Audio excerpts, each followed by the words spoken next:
리브가와 야곱이 벌이는 그 합동 사기극에 막이 올랐습니다. 그들은 모든 준비를 마쳐서 아버지가 좋아하는 이 별식을 준비했고, 야곱은 자신의 몸에 염소 새끼의 가죽과 에서의 옷을 훔쳐서 입고 있었습니다. 야곱은 마치 에서의 목소리인 것처럼 이 변성하여서 아버지의 장막에 나아가 아버지를 부릅니다. 나이 많은 이삭은 눈이 어둡고 또 아마 청력도 떨어져 있기 때문에 앞에 서 있는 존재가 누구인지 잘 분별할 수 없었습니다. 그래서 묻습니다. 내가 누구냐? 떨리는 가슴으로 야곱이 아버지를 속입니다. 나는 아버지의 맏아들 에서입니다. 아버지가 말씀하신 대로 내가 사냥하여 잡은 고기를 잡수시고 나를 마음껏 축복하소서. 이삭의 마음속에 갑작스런 의문이 들죠. 예상보다 에서가 너무 빨리 온 겁니다.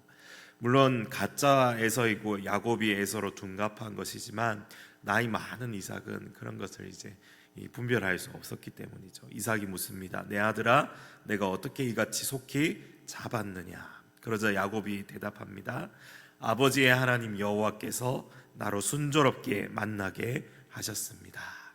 이삭을 위해 사냥한 들짐승을 이렇게 빨리 잡을 수 있었던 것에 대해서 변명하기 위해서 지금 이 거짓말을 완성하기 위해서 야곱은 무엇까지 동원하고 있는 것입니까? 바로 여호와 하나님의 이름을 팔고 있습니다. 그리고 그분의 인도하심까지 그렇게 들먹이고 있는 것이죠. 자기 목적을 이루기 위해서 누구를 이용하는 것입니까? 하나님마저 이용하고 있습니다. 이런 모습과 비슷한 것을 우리는 신약 성경에서도 발견할 수 있는데요. 내용은 조금 다르지만 원리는 비슷합니다. 무엇인가 하면 고르반이라는 것입니다. 바리새인들과 서기관들이 예수님께 와서 따집니다. 어떻게 정결 의식도 행하지 않고 밥을 먹느냐? 밥을 먹기 전에 손을 씻는 그러한 것을 말하는 거죠. 예수 당신의 제자들 좀 단속하시오. 그러자 예수님께서 이사야를 언급하시면서 이사야가 너희 외식하는 자에 대해서 잘 예언하고 있다.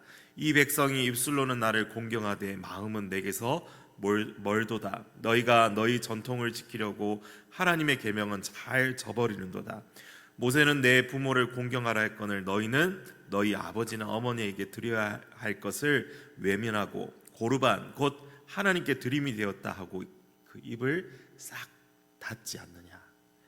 무슨 말인가 하면 하나님께 바치는 물건이라는 뜻이 바로 이 고르반이라는 것이죠. 부모를 복양하는 의무를 저버리고 고르반 즉 하나님께 드림이 되었다 드렸노라 맹세하면서 그걸 회피한 것입니다. 중요한 것은 당시에 고르반이라는 이 맹세가 실제로 맹세한 대로 성전에 다 갖다 바쳤느냐 하면 또 그것도 아니었다고 합니다. 그래서 고르반으로 지정한 이 물건의 그 일부분만 떼어서 성전에 갖다 바쳤고 나머지는 자기가 사용해도 무방했던 것이죠. 많은 재물을 가지고 있었지만 부모에게 나누어 주지 않으려고 했던 그 기만하는 행위의 대명사가 바로 이 고르반이었던 것입니다. 그리고 이러한 고르반의 맹세는 사실 누구를 속이는 행위인 것입니까? 바로 부모를 속이는 것이고, 그리고 또 하나님의 이름을 이용하여 거짓을 포장하고 신앙심이 높은 것처럼 또 꾸미고 마땅히 해야 할 부모 공경은 버렸던 것이죠. 이렇게 야곱의 말과 고르반은 일맥상통하는 부분이 있습니다. 야곱도 그 장자의 축복을 얻기 위해서 그 축복을 부어주시는 하나님의 이름을 팔아서 거짓말을 완성했고, 위기를 모면하고 축복을 얻으려는 그의 이러한 모습이 사실 아이러니한 것이죠. 결국 야곱은 아버지 이삭의 장자 축복권은 알고 있었지만 진정으로 그걸 부어주시는 하나님에 대해서는 무지한 것입니다. 그의 아버지 이삭의 하나님이었지만 아직 야곱의 하나님, 그의 하나님은 아닌 것이죠. 결국 이렇게 치밀하게 잘 꾸며진 야곱의 사기에 속아서 아버지 이삭은 그에게 축복합니다. 아브라함과 언약하셨고 또 자신과 언약하신 하나님의 약속이 이제는 누구에게로 이어지는 것입니까? 에서를 가장한 야곱에게로 이어지게 되는 것입니다. 물론 그 과정이 정상적이지 않고 비겁한 수단이었고 축복의 근원이신 하나님을 기만하는 행위였습니다. 그러나 하나님은 그럼에도 불구하고 약속이 이루어지도록 그의 삶을 또한 인도해 가시는 것을 우리가 성경 뒤에서 보게 됩니다. 다만 그 길이 범상치 않았던 것을 성경을 통해서 또 확인해 볼 수 있는 것이죠. 야곱은 자신의 삶을 살아가는 동안에 내내 불안과 두려움에 사로잡혀야 했고 불행한 이 대가를 계속해서 치러야 했습니다.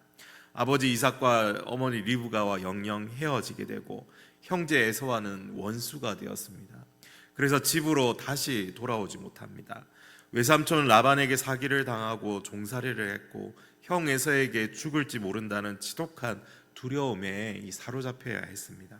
많은 재물과 많은 자녀를 얻었지만 이 말은 뒤집어 생각해 보면 그에게 잃을 것이 너무나 많다는 뜻도 됩니다. 한 번만 잘못 선택해도 그에게는 잃을 것이 너무나 많았던 것이죠. 실제로 이 야곱은 자기가 가장 아끼고 사랑하는 라헬의 아들 요셉을 오랫동안 잃어버려야 했습니다. 그래서 야곱이 나중에 애굽 왕 바로 앞에 섰을 때 고백한 말이 사실 이러한 의미일 것입니다. 내 나그네 길의 세월이 130년이니이다.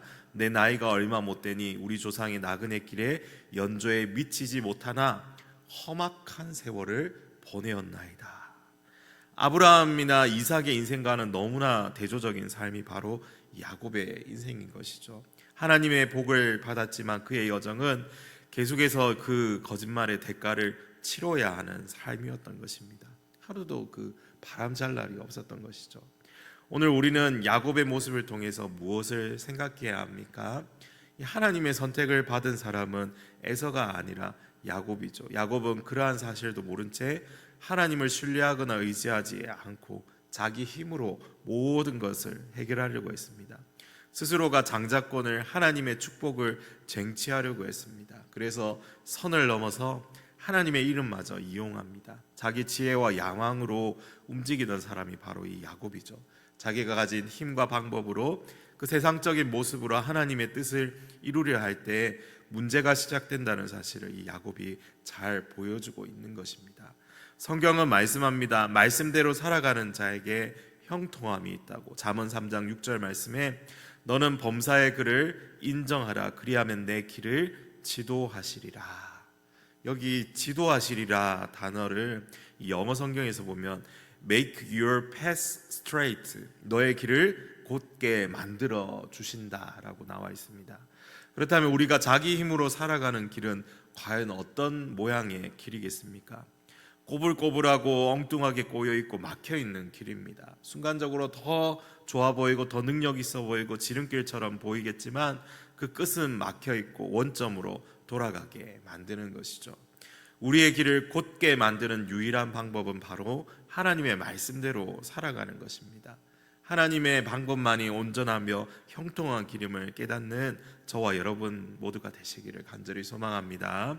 하나님의 약속과 비전은 주님께서 기뻐하시는 방법으로 이루어져 가야 합니다. 내 뜻, 내 방법, 세상적인 모습을 내려놓고 말씀의 원리를 따라 살아가는 오늘 복된 하루의 삶이 되시기를 바랍니다. 오늘 하루도 우리의 중심을 보시는 그 하나님을 기억하면서 그 하나님을 의식하면서 살아가시기를 간절히 소망합니다.